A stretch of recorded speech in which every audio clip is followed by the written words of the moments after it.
De nombreuses affaires d'abus sexuels ont été révélées sur la place publique ces dernières années. Tout commence en 2017 avec l'affaire Harvey Weinstein, qui déclenche le mouvement MeToo sur les réseaux sociaux. En 2021, apparaît le livre de Camille Kouchner, La Familia Grande, qui dénonce l'inceste. Puis arrivent les révélations d'abus sexuels à grande échelle dans l'Église catholique, au travers du rapport Sauvé, qui fait état de 330 000 victimes depuis 1950. Le protestantisme, lui, semble relativement épargné par ces affaires. Pourtant, cette semaine, la Fédération protestante de France ouvre un numéro d'écoute et d'accompagnement aux victimes de violences au sein du protestantisme. Valérie Duval-Poujol, vous êtes théologienne protestante et vous êtes également vice-présidente de la Fédération protestante de France. Bonjour, merci d'accepter notre invitation. Bonjour. Pourquoi une telle démarche? Alors, depuis de longues années, les personnes qui accompagnent des victimes savent et nous disent qu'il y a aussi des victimes de toutes sortes de violences au sein du protestantisme, dans nos églises ou dans nos œuvres protestantes, violences sexuelles, violences spirituelles, violences éducatives, inceste, violences conjugales. Et donc, eh bien, nous voulions, en tant que fédération protestante, être force de proposition pour pouvoir libérer la parole et accompagner, soutenir les victimes. Quelle est l'étendue du problème au sein de l'Église protestante ou du protestantisme si on compare à l'Église catholique? Euh, Est-ce que vous avez un ordre de grandeur? Est-ce que vous pourriez quantifier, évaluer? Alors, l'étendue du problème, nous n'avons pas bénéficié, comme les catholiques, d'une enquête avec la SIAZ qui a pu montrer l'ampleur du problème, mais nous avons aussi les remontées de terrain et nous avons pu aussi, du coup, avoir malheureusement différents scandales qui ont commencé à ressortir dans les universités. Mais nous savons que ce n'est que le commencement de la libération de la parole. Et lorsqu'il n'y a pas encore de victimes dans un milieu, c'est tout simplement qu'elles n'ont pas encore eu la parole libre, c'est pas qu'elles n'existent pas. Et c'est pour ça que nous voulons pouvoir encourager cette prise de parole. La honte doit changer de camp, comme nous l'avons aussi entendu dans le procès Pellico. Il faut que les victimes puissent sentir qu'elles ne sont pas seules, dans les deux sens du terme, qu'elles ne sont pas seules parce qu'on est avec elles, on les accompagne, mais qu'elles ne sont pas seules dans le sens aussi où il y en a sans doute malheureusement d'autres. Quand il y a un auteur de violence, et bien souvent il a fait plusieurs victimes. Et si une victime a le courage de parler, de téléphoner par exemple à ce numéro d'aide, du coup là cette ligne d'écoute que nous lançons aujourd'hui, eh bien ça peut aussi rendre service à bien d'autres. Et donc c'est un encouragement aux victimes à parler. D'accord.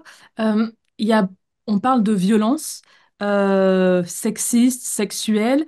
Est-ce qu'il n'y a pas, toute violence c'est terrible, il n'y a pas de différence, mais est-ce qu'on peut pas quand même catégoriser certaines violences qui sont peut-être plus, pas plus graves, mais plus, par exemple, un viol par rapport à une agression sexiste ou à des propos sexistes? Est-ce qu'on peut quand même faire une sorte de catégorie ou une différenciation de certaines violences? Ou selon vous, tout est exactement la même chose au même niveau?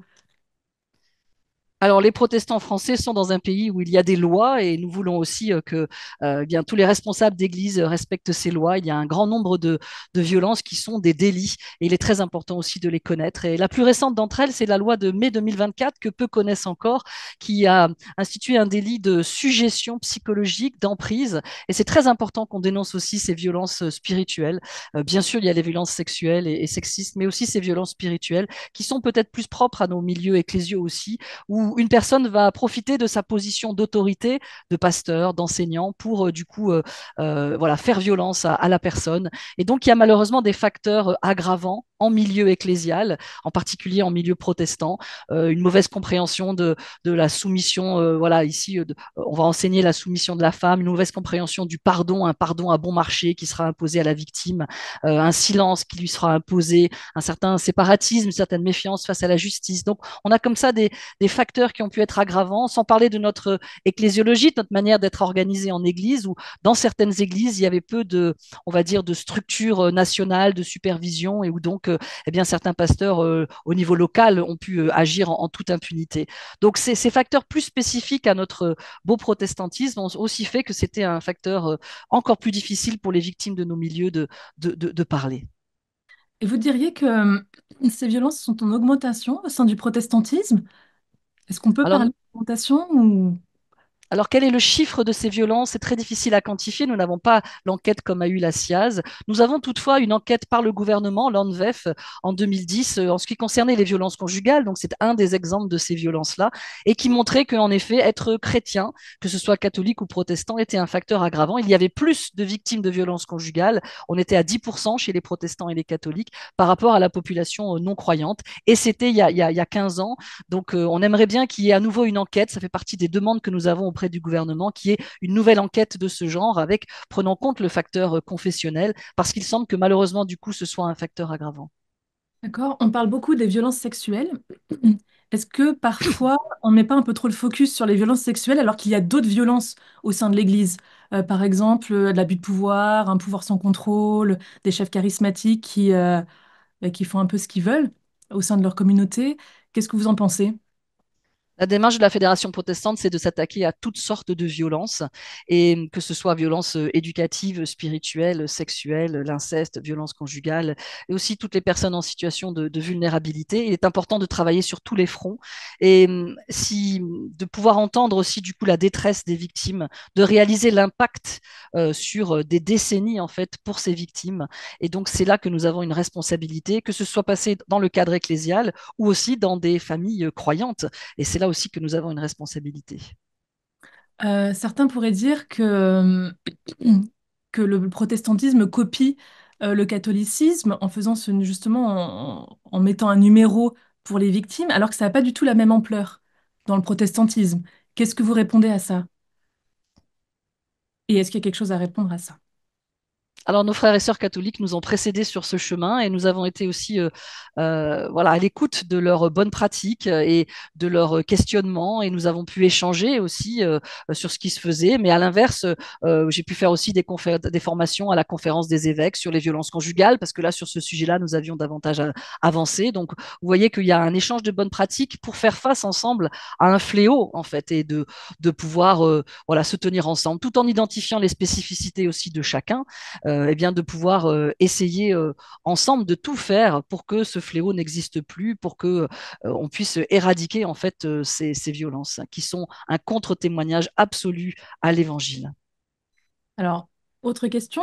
Ne pensez-vous pas qu'aujourd'hui, on est face à une vague MeToo, enfin, qui arrive en 2017, mais qui continue depuis 2017, et que parfois, il y a pu y avoir des dérives de ça? Qu'est-ce que vous en pensez? Je pense par exemple au livre de Caroline Fourest, qui a sorti un livre un petit peu à charge contre le mouvement MeToo. Qu'est-ce que vous dites? Alors, dans la suite du mouvement MeToo, on a eu un mouvement Church Too, et puis on sent bien qu'on est encore au tout début des révélations dans notre monde protestant, en particulier français, et qu'on ne peut qu'encourager les victimes du coup à téléphoner, à utiliser ce numéro d'appel, à porter plainte. Ça n'est sans doute que le début. C'est les remontées que nous avons des acteurs qui accompagnent les victimes. Il faut qu'elles trouvent le courage, et il faut que l'entourage aussi les soutienne.